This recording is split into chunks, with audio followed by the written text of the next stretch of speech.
अस्सलाम वालेकुम दोस्तों रंधावा व्लॉग में खुश आमदीद। दोस्तों ट्रैक्टर है 640 10 मॉडल ग्रीन तो फ्रंट प्लेट मिट्टी भरन डया वा तो तुहानूं इहदी परफॉर्मेंस विखालते हैं कैसी आ। फिर गाजी है ट्रैक्टर रैंप चों ट्राली कढ़दा मुकम्मल वीडियो तुहानूं विखालते हैं तो वीडियो की शुरू तो एंड तक वेखियो। तो जिहड़े बंदे साडे चैनल ते नवें साडे चैनल सबसक्राइब कर लैण।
बंद करता होना सूरज भी जाता रहा तो सूरज जाता रहा।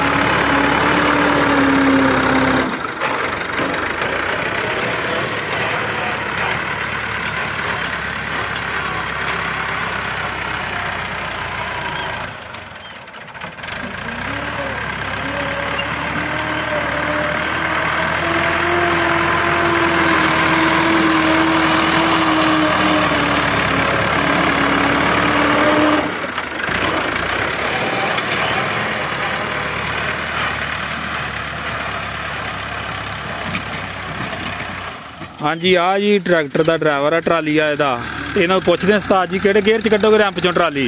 तीसरे गेयर च जी। तीसरे हाई कि तीसरे लो च? चलो जी मुंडा आंदा तीसरे लो च कड्डदे आ फिर रैंप चों ट्राली बाहर कड्डदा तुहानूं विखालदे आ।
हाँ जी ट्राली गई लोड हो ते लगा जे हुण कड्ढण मुंडा आ रैंप इत्थों कढ़ के ते ओ सामने रैंप उत्थों सड़क ते चढ़ाएगा ते तुहानूं विखालदे मुकम्मल।